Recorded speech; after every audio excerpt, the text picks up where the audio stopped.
There is a stunning story in the Gospels to contrast the suffocated heart of the money-loving Judas, a disciple, and the excessive money-spending worship of Mary, a local sinner.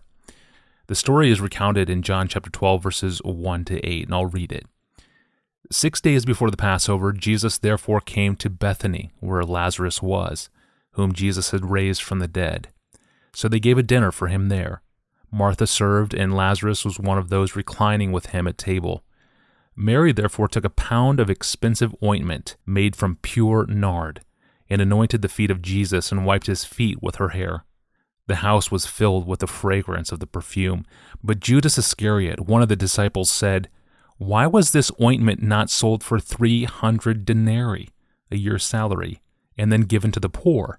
He said this not because he cared about the poor, but because he was a thief, and having charge of the money bag, he used to help himself to what was put in it. Jesus said, "Leave her alone, so that she may keep it for the day of my burial. For the poor you will always have with you, but you do not always have me." John Piper picks up here in his 2011 sermon. Judas, let me start by giving you the benefit of the doubt. You love the poor? Guess what? The rest of your life, serve the poor. They're always going to be there. In fact, Judas, you better love the poor. I love the poor.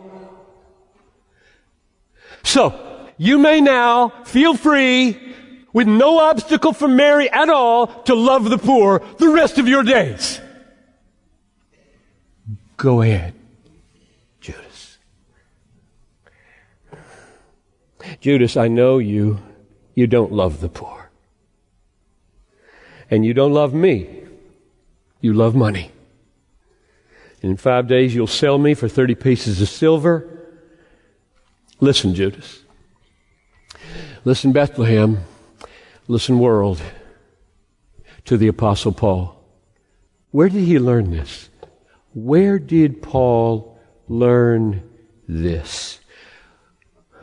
We brought nothing into the world. We will take nothing out of the world. If we have food and clothing, with these we will be content.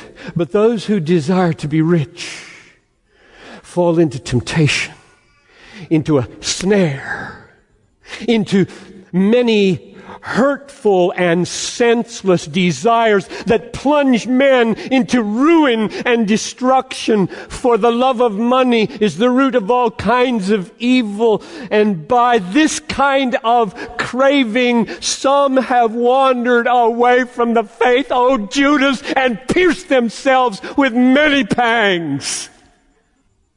The love of money is suicidal. Jesus said it, Paul said it, Judas proved it. Do you love money? Do you want to be rich? That's what the Bible says. If you want to be rich, you're on a suicidal track. Judas, Bethlehem, if you can't see me and my worth, you're going to die and never see me again. You can't serve two masters. Either you will love the one and hate the other, or you'll despise the one and be devoted to the other. You can't serve God and money. You're devoted to money, Judas. You're devoted to money.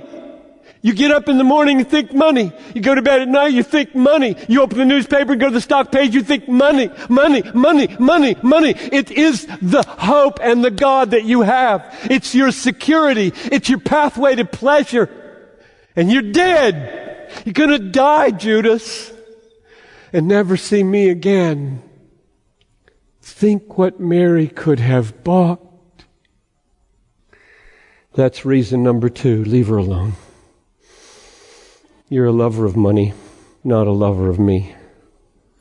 Wow, what a poignant clip. It was pulled from John Piper's sermon, "Leave Her Alone, Judas. This is for my burial." which was preached on November 5th, 2011. The clip was sent in to us by Brady in Richfield, Minnesota. Thank you, Brady.